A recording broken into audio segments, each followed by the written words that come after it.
I'm Walter S. Gerard, Sunday School Director for New Spirit Baptist Church here in Dallas, Texas, where the Reverend Otis Grimes is pastor. Now, this is the last Sunday in Black History Month, and it's the last Sunday in February of this year.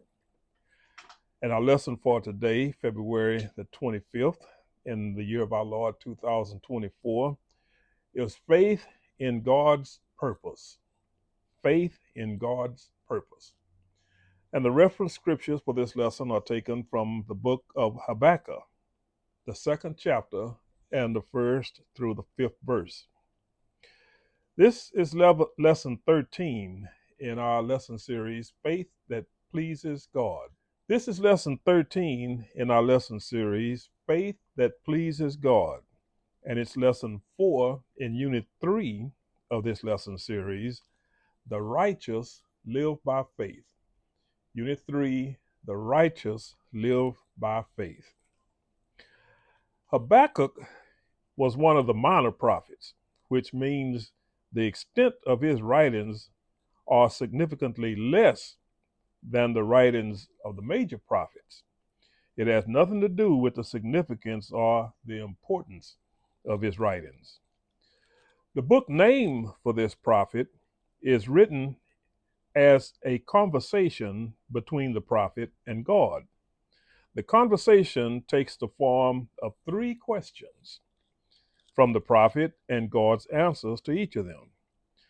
This lesson focuses on the first 2 questions and God's answers to those 2 questions. Now, reading the scriptures from the New International Version of the Bible, Habakkuk, the second chapter, and the first through the fifth verse is as follows. I will stand by my watch and station myself on the ramparts. I will look to see what he will say to me, and what answer I am to give to this complaint. Then the Lord replied, write down the revelation and make it plain on tablets so that a herald may run with it. For the revelation awaits an appointed time. It speaks of the end and will not prove false. Though it linger, wait for it. It will certainly come and will not delay.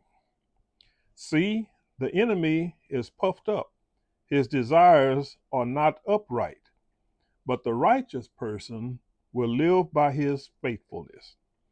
Indeed, wine betrays him. He is arrogant and never at rest, because he is as greedy as the grave, and like death is never satisfied. He gathers to himself all the nations and takes captive all the peoples. May the Lord add a blessing to the reading, the hearing, and the understanding of his holy word. Now, just trying to read and understand that without having some guidance or teaching on it would be almost impossible. Before our written text began, we can see that Habakkuk had asked God why he allowed the wealthy people of Judah to continue to oppress the poor people.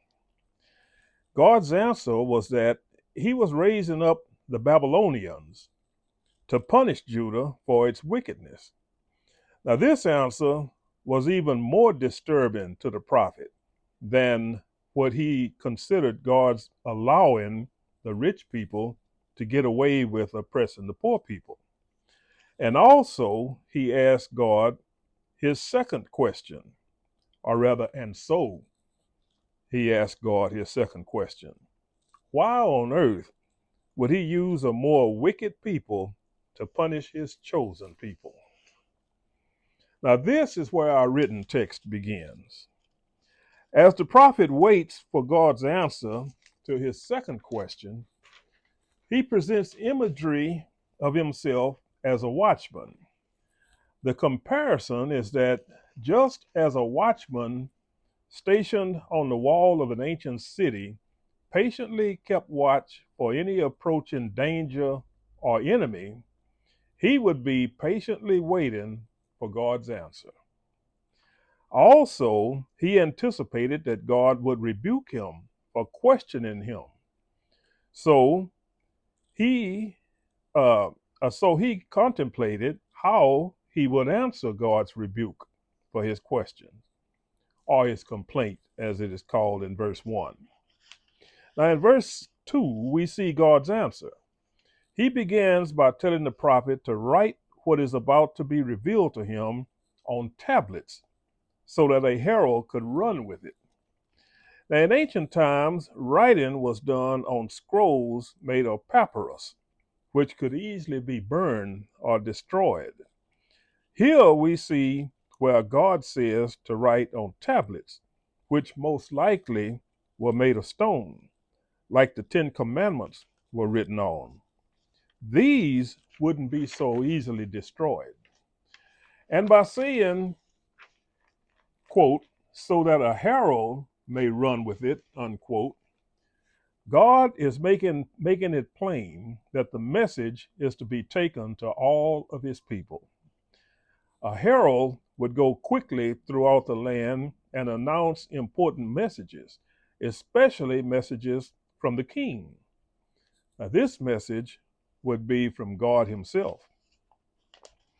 God said to wait for the revelation to take place, that it would happen at the time he had appointed it to happen, which might not be, which might not be when even the prophet knew, but it would happen, and it would not be delayed from that appointed time. He goes on to talk about the Babylonians, who he calls the enemy in verse 4. He says they are puffed up and that their desire to destroy Judah and Jerusalem is not upright. And that means it's not righteous, which means it's not right with God. The reason that they wanted to destroy Judah and Jerusalem. Then he talks about his people.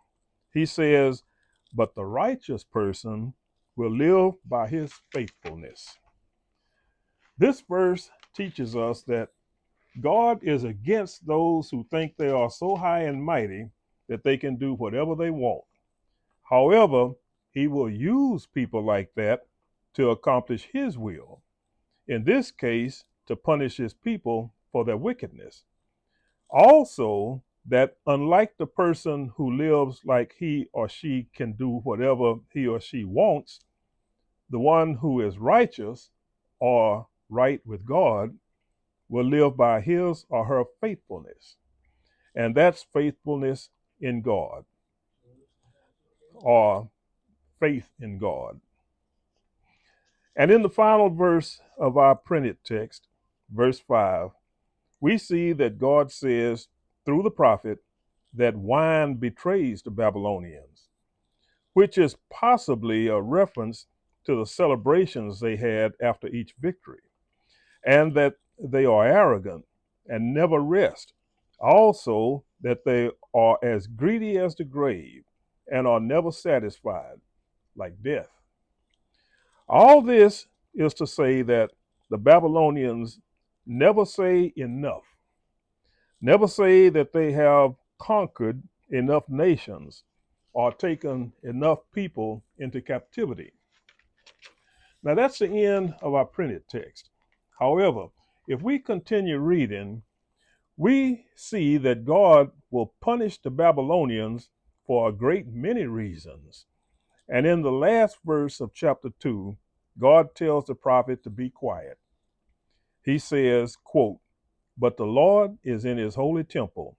Let all the earth be silent before him, unquote. That means shut up.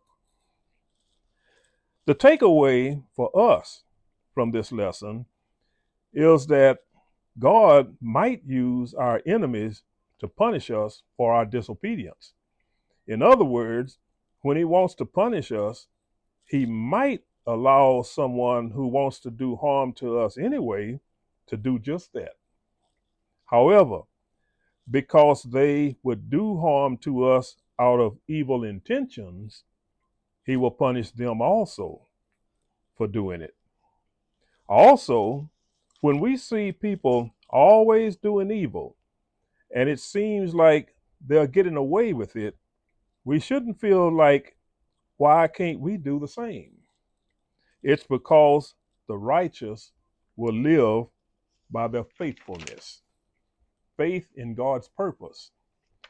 God has a purpose for everything he allows to happen, and we shouldn't question it no matter how long it takes for it to be fulfilled.